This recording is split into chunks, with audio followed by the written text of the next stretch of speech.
Hey guys, how's it going? Chez back again and welcome to episode number 8 of the Chelsea career mode here on FIFA 15. Thibaut Courtois, as you can see, has very politely come to me and approached me with an issue he has is, may I speak to you about something? I don't know where the speculation has come from, to be honest. I haven't spoken to anyone in the press. Of course, it's not always easy to fit into every club, but I'm working hard to feel more settled and the guys have been great to me so far. The fans seem to like me and there's no real excuse for me not to eventually feel at home at the club. So, pleased for Thibaut Courtois. He's been performing very, very well. Clearly, he feels that he's settling in quite well, and the media speculation as to his future is purely media speculation. There's nothing more to it than that. We've got Manchester United away from home today. Team news. Two changes for Manchester United today. David De Gea starts in goal. Chris Smalling replaces Phil Jones, who's been out of sorts lately. Juan Mata starts, a midfielder in good form. In attack, Robin van Persie starts. He has been in tremendous form recently. Here's the Chelsea lineup. Thibaut Courtois starts in goal. Felipe Luis starts with Azpilicueta as the fullbacks. Nemanja Matic starts. He was man of the match last time out. In attack, Loic Remy starts. He's been in tremendous form recently. Martin Tyler's right, Remy has been in tremendous form recently, so hopefully he'll be able to continue that in this game away from home at Old Trafford. Now, a quick message. You guys last night will have seen a vote in your sub boxes around about 8 o'clock. If you missed that video, I urge you, go back and check it out. Went up about 8 o'clock last night, and there is a straw poll link in the description of that video so that you guys can go and vote on the future of the channel. It's incredibly important. I linked it out on Twitter numerous times yesterday, so check it out if you haven't already and have your say. But as you can see, we're breaking away on the counter-attack here, almost at half-time already. There wasn't too many chances in the first half. Look, Remy played in over the top by Hazard, though, brings it down beautifully on his chest before rifling it into the back of the net. David De Gea came out, couldn't close him down quick enough, and Remy smashes it past him into the back of the net, and we go 1-0 up just a few minutes before the break. But Di Maria's break it down the right-hand side. United trying to get themselves back in it before half-time.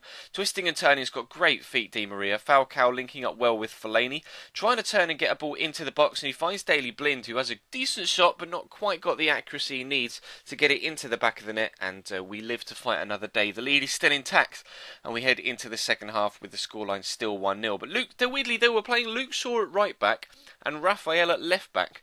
Not really too sure what Louis van Gaal's thinking was there, but they came extremely close. The closest step comes so far to getting an equaliser there, as you saw. Header off the post from Robin van Persie. Mata finds Blind, finds Falcao. Good save from Courtois. Blind again, second good save from Courtois. And Gary Cahill with a wonderful last-minute block to stop the ball from being tidily swept into the back of the net. That was absolutely superb defending from him. Needed that right there, right now, because Thibaut Courtois twice had palmed the ball straight back to a Manchester United man. Fellaini, though, finds Falcao, who finds Daley Blind, and draws another good save out of Courtois, though he could have held that, and he could have done that with a couple of the other ones. I'm a little bit perhaps concerned that that message we had at the beginning is kind of affecting his mentality, and he's not concentrating as best as he could be. But Juan Mata absolutely schools the defender there. Laporte came across to close him down. Matt has just cheekily tucked it through his legs, then turned back inside on his left foot to put it into the back of the net to make it 1-1. Really disappointed that we were embarrassed there, but that's a lovely camera shot, by the way. They're really realistic from like an actual TV, Super Sunday with the cameraman walking around the players that are celebrating on the floor. But you saw the replay there, tucked it through his legs beautifully. And unfortunately, we found ourselves pegged back to 1-1. But we've got plenty of shirts forward here, almost too many blue shirts for them to handle. Schürrle's going to find Nemanja Matic in the middle. He put so much technique behind that he actually mistimes the header, and it takes all the pace off the ball, and it's a comfortable save for David De Gea. So unfortunately we only take a draw away from Old Trafford, but still it's a decent result. The amount of attacking talent that they have in that side really can't be underestimated, and we did well to come away with the draw. I'm quite pleased with that result. But as you can see, Capital One Cup time against Huddersfield, round of 16. Here is your team news. Here's the Chelsea lineup. Petr starts in goal. Ricardo Rodriguez starts with Branislav Ivanovic in the fullback positions. Oscar plays with Ramirez in the centre of the park. Didier Drogba is the main striker today. Again, quite a rotation side for a game that shouldn't really cause us too many problems, but Willian having his first shot blocked there. Drogba, that was a really extravagant, tried to lob it with the almost Cruyff flick, and Melanda draws a good save out of Alex Smithies, and Huddersfield managed to keep their clean sheet for now. But we played Huddersfield in the Capital One Cup in the My Player series as well at Cambridge, so we know what they're all about, and Alex Smithies made some great saves in that game, and he made another good one there, tipping that Drogba header onto the bar. Melanda not quite got his shooting boots on. The first shot he had in that opening highlight was pretty good. That one, maybe not so much, flying high and very much wide. But Oscar's going to get the ball here. Lovely turn past one, turn past another. Good shot, saved by Smithies, but it drops to Drogba and he cannot get the angle quite right. Tries to lift it away from the goalkeeper, but still manages to get it inside the post, and he doesn't quite manage it. It goes over the bar as well. So we're still at 0-0. Willian, though, great skill to get past the man, has the shot. Smithies bats it away quite comfortably, almost the same way that Courtois was batting shots away in the Man United game. Perhaps could have held it, but Huddersfield have their clean sheet for now as we head into stoppage time in the second half. And actually, they had their first shot on goal, and it was a good save from Petr Cech, up far right to his top right-hand side. Palms it away comfortably, and we stay at 0-0 as we headed into the second half. So Huddersfield were kind of frustrating me to this point. We'd had plenty of chances, as you've seen, but hadn't quite managed to find a way past Alex Smithies just yet. Drogba, though, comes the closest we've come so far. It's the second time he's hit the woodwork in this game. The header tipped onto the post by the goalkeeper. This time, goalkeeper beaten all ends up, but it whips off the upright. And again, we stay at 0-0, but the pressure continues. Mohamed Salah cuts the ball into Ramirez. A lovely little back heel. Didier Drogba with a tidy finish. And that entire team move was probably one of the best goals we've scored all season. 3 or 4 really intricate little passes before that ball into Ramirez. Tidy little beautiful back heel into Drogba. He does the goalkeeper with the eyes. You see him fake to go across goal and then just opens the face of his body and his foot up to put it to the goalkeeper's near post. You see, the goalkeeper expected it to go to the right. He went left. We get the breakthrough. And then Josh McEachran and Nathan Ake came on to replace Oscar and Junior Melanda. So we've got a couple of youngsters on the pitch now playing Nathan Ake in CDM. And he can play that role. Plays there sometimes for the Chelsea under-21 side. So not overly concerned with the fact that he's playing in that role. And then Josh McEachran just off the bench onto the pitch makes it 2. So the game is well and truly done and dusted. We've continued our run in the Capital One Cup. We are going to take a 2-0 win from that one. Josh McEachran rounding out the scoreline, and we're through to the quarter-finals of the Capital One Cup, which is good. Hopefully we can get a decent draw again, maybe give some rotation players some more game time before we tackle the Barclays Premier League again, as you can see here, at home this time against Queen's Park Rangers. And your team news. Wholesale changes for Chelsea. Thibaut Courtois starts in goal. John Terry plays with Gary Cahill in central defence. Cesc Fabregas comes in for Oscar, who's disappointed recently. Loic Remy is the main striker today.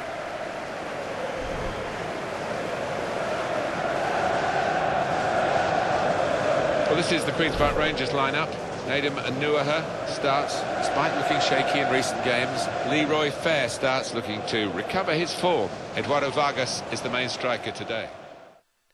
QPR obviously one of the promoted sides from the Championship last year. We've already played Leicester City and Burnley in the opening 2 games of this season. We're able to pick up a win and a draw in those 2. So hoping for at least a draw in this one and probably a win would have been the most favourable result. Of course, playing at home against quite possibly one of the bigger local rivals we have. Whenever we seem to play QPR, there is quite a lot of controversy. I'm sure all of you can remember the John Terry and Anton Ferdinand debacle of a few years ago.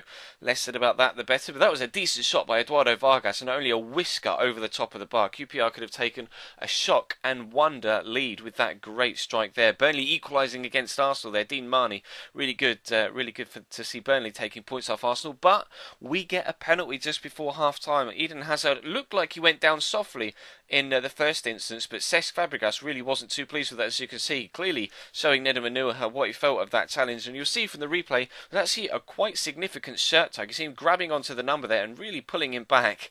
And then Hazard eventually goes down in quite a large lump, but we do get the penalty, and I tried to take it kind of Eden Hazard style. I've tried a couple of times to get that sort of penalty, and take it that way with Eden Hazard. Of course, in real life, he tends to just stroll up to the ball and gently tuck it into one of the corners. So I tried to give it a go this time, and actually it came off pretty well. As you can see, I don't normally show replays of penalties, but that one is right in the corner. I was quite pleased with that, and Eden Hazard gives us that 1-0 lead as we head into the second half. Now Hazard back to Loic Remy, trying to score against his previous club. Of course, we bought him from QPR. He was on loan at Newcastle last year. We paid £8 million, I think, for Loic Remy in the summer. So, and he's definitely stepped up to the plate since Diego Costa went out injured, who should be coming back in about a month's time. But Eduardo Vargas came close in the first half, came even closer then, this time hitting the woodwork rather than it going just over the top. Fortunately for me, it bounced down and outside the line, and we stayed 1-0 in front, and it quite fortunately bounced straight into the arms of Thibaut Courtois, which again was a stroke of luck. But they made a change here. Charlie Austin coming on for Sandro, clearly an attacking change, wanting to get themselves back in it, but they're going to have even more work to do because Loic Remy scores against his former club. Tried earlier on, failed, this time makes the breakthrough.